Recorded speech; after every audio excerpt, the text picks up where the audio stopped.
আমরা এখন আছি আয়নাঘরের মধ্যে। আয়নাপুরি, এটা কি জানো? জেলখানার মধ্যে আয়নাঘর, তুমি জানো? হ্যাঁ, এখানে মানুষদেরকে আটকায় রাখা হইতো, জানো? অনেক মানুষদেরকে এখানে আটকায় রাখছে। তুমি যাবা জেলখানার মধ্যে? আসো, তোমাকে জেলখানার মধ্যে নিয়ে যাও, আসো। আয়নাঘর নিয়ে যাও। এই যে এগুলোর মধ্যে মানুষকে আটকায় রাখা হয়েছে, বুঝছো? এই জেলখানার মধ্যে আটকায় রাখা হয়েছে। যাবা জেলখানার মধ্যে? তোমাকে আটকায় দিই, দেখি তো, দেখি তো আমি আয়নাকে আটকায় দিই জেলখানার মধ্যে। তুমি জেলখানার মধ্যে চলে যাও। এখন আটকে দিয়েছে আয়নাকে জেলখানার মধ্যে। আয়নাঘরের মধ্যে আটকে রয়েছি। আয়নাঘর কোথায় আছো? তুমি এখন আছো জেলখানার মধ্যে, দেখছো? আয়নাঘরের মধ্যে আছে আয়না, না? আয়না এখন আয়নাঘরে।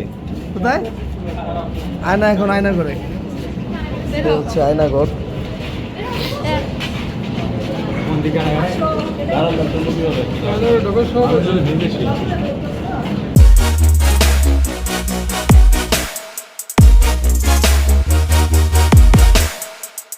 জায়গার মধ্যে এই সামান্য একটু জায়গা, হালকা পরিমাণের জায়গা, মানে এখানে গরমের জন্য থাকা যাইতেছে না, অলরেডি গরমে খাইবে গেছি। অথচ এই অল্প একটু জায়গার মধ্যে এর থেকেও আরো খারাপ অবস্থা ছিল আয়নাঘরগুলো। এগুলো তো হয়তো ফ্যান ট্যান সব আছে, ওইগুলো তো ফ্যান ছিল না। এরকম টয়লেটের একটা ব্যবস্থা ছিল, হয়তো বা টয়লেট না, পানি খাওয়ার জন্য বা পানি ইউজ করার মতো। অল্প এত বিভিন্ন জায়গার মধ্যে কীভাবে মানুষ আটকানো ছিল 17 বছর আয়নাঘর আকারে, এটা মানুষ এখন দেখতে পারতেছে। এই অল্প অল্প জায়গার মধ্যে কীভাবে যে মানুষদেরকে আটকায় রাখা হয়েছে, আমরা হয়তো বা 24-এর এই গণঅভ্যুত্থান না হইলে হয়তো আমরা জানতে পারতাম না।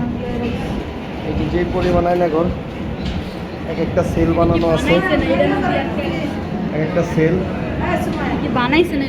এটা ওইটা রাখার বানানো হয়েছে। এই যে বিভিন্ন আয়না, এই যে এরকমভাবে আটকে রাখা হইতো। এই যে বাস্তব আয়নাঘর হচ্ছে অল্প অল্প জায়গার মধ্যে আটকে রাখা ছিল।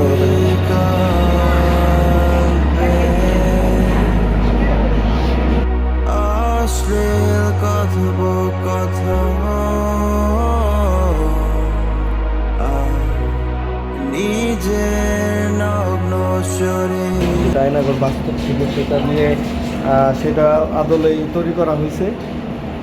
এই যে এরকম বড় বড় ফ্যান চালায় রাখা হইতো, যাদের ওদের সাউন্ড যাতে বাহিরে না যায়, এরকম বড় বড় ফ্যান চালায় রাখা হইতো।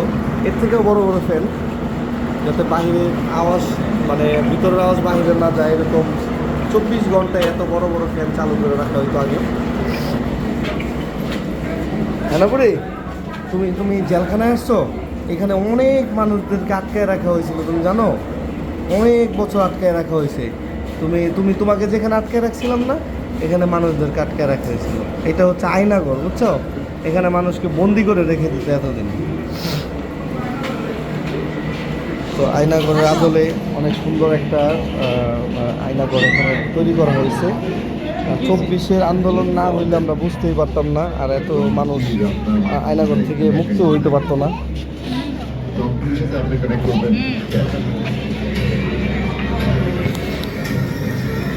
এটা হচ্ছে শর্ট দেওয়ার চেয়ার, এখানে বসে শর্ট দেওয়া হইতো।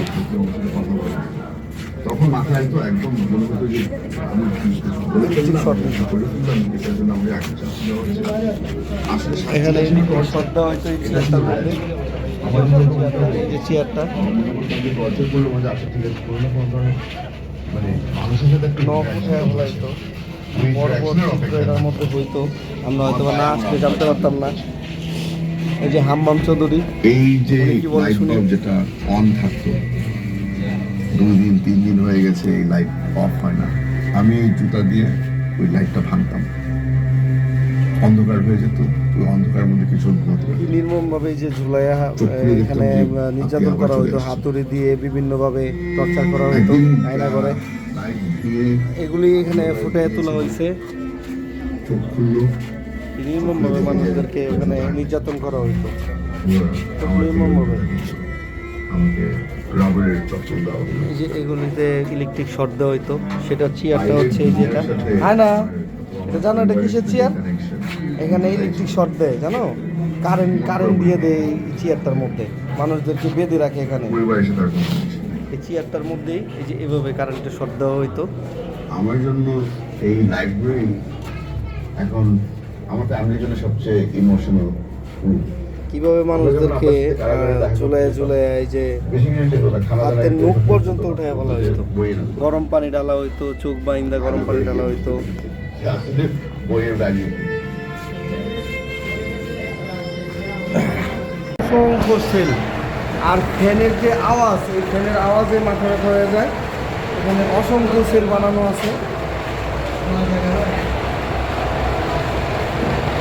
অসংখ্য অসংখ্য সেল বানানো আছে। এই সেলের মধ্যে আমার মনে হয় না একটা মানুষ 500 জায়গা করে ঘুমাইতে পারতো। 24 ঘন্টা হয়তো বা হাত পা বাঁধা অবস্থায় বসা থাকতো। এটা আরেকটা সেল, এই ছোট্ট একটা সেলের মধ্যে মানুষ কীভাবে থাকতো। আর এই ফ্যানগুলি 24 ঘন্টা চলতে থাকতো যাতে বাহিরে কোনো আওয়াজ না যায়, মানুষ যাতে আওয়াজ শুনতে না পারে, বা তাদেরকে একটা ট্রমার মধ্যে রাখা হয়েছে। এই ফ্যানগুলির আওয়াজগুলি কিন্তু ভীষণ খারাপ, মানে মাথা ব্যথা হয়ে যায় এরকম টাইপের ফ্যানের আওয়াজগুলো। এখানে আরেকটা সেল,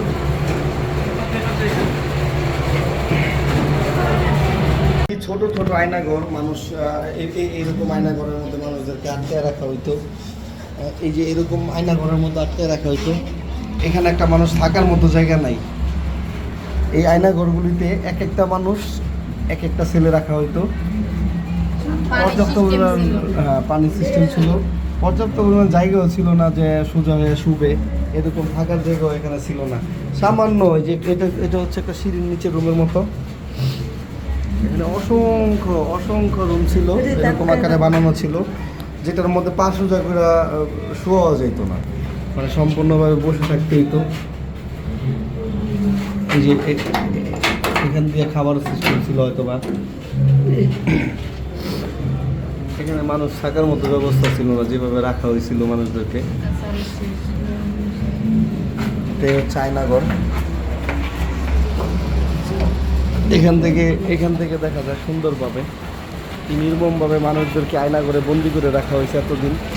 সেটা আমরা হয়তো বা 24-এর পরে জানতে পারছি। 24 না হইলে হয়তো বা আমরা জানতেই পারতাম না, এত মানুষ মুক্ত হইতো না এখানে যাদেরকে আটকায় রাখা হয়েছিল। প্রচুর পরিমাণের মানুষদেরকে এভাবে আটকায় রাখা হয়েছে, হয়তো বা আমরা 24 না হইলে জানতাম না। এই আয়নাঘরে অসংখ্য এরকম রুম আকারে সেল আকারে বানায় রাখা হয়েছে। এই যে বিশেষ করে এই সেলটা আমার কাছে সবথেকে খারাপ লাগছে, যে সিঁড়ির নিচে হয়তো বা সেলটা বানানো হয়েছে। এই সেলের মধ্যে একটা মানুষ থাকার মতো ব্যবস্থা নেই। এই সেলটার মধ্যে একটা মানুষ থাকার মতো ব্যবস্থা নেই। এই যে মাথা বাইজে গেছে, এখানে বসার মতো কোনো ব্যবস্থা নেই।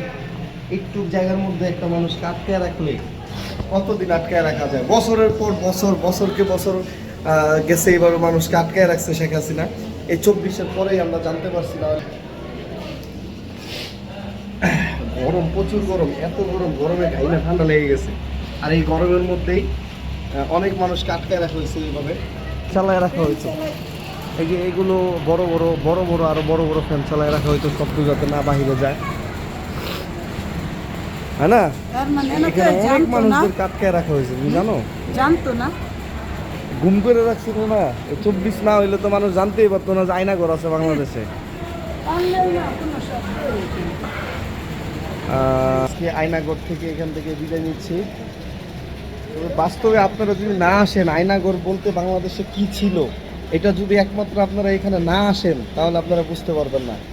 এই আয়নাঘর একমাত্র 24-এর পরে আয়নাঘরগুলো উন্মুক্ত করে দেওয়া হয়েছিল। আর সব যারা যারা জীবিত ছিল তারা উন্মুক্ত হয়ে বেরিয়ে আসছিল, তাদের কথাই কিন্তু আয়নাঘরগুলো শনাক্ত করে এখানে একটা সুন্দর আয়নাঘরের আদলে একটা সুন্দর আয়নাঘর তৈরি করা হয়েছে। তবে এটাও আমি বলবো আয়নাঘরের থেকে কোনো অংশে কম না। তো এই আয়নাঘরগুলির মধ্যে ছোট ছোট জায়গার মধ্যে কীভাবে যে মানুষদেরকে এতদিন আটকে রাখা হয়েছে, এটা একমাত্র আপনারা না আসলে বুঝতে পারবেন না। বাস্তবের আয়নাঘরের থেকেও মানে খারাপ, কষ্ট লাগে দেখলে এই আয়নাঘরগুলিকে। বাস্তবে আয়নাঘরগুলি তো আরও ভয়ঙ্কর ছিল, কিন্তু এই আয়নাঘরগুলিও কম না। আপনারা আসবেন গণভবনে, আইসা আয়নাঘরগুলি ভিজিট করে যাবেন, তো জানবেন যে শেখ হাসিনা বাংলাদেশের মানুষদেরকে কতটা জুলুম করছে। তো আজকে এখানে শেষ। আয়না, তুমি আয়নাঘর দেখছো? চলো আমরা এখন অন্যদিকে যাব, এখান থেকে শেষ, আয়নাঘর শেষ। তো তো আরও ভিতরে হয়তো বা জায়গা আছে, টুকটাক থাকলে আমি আপনাদেরকে দেখাই দিচ্ছি। চলেন যাওয়া যাক।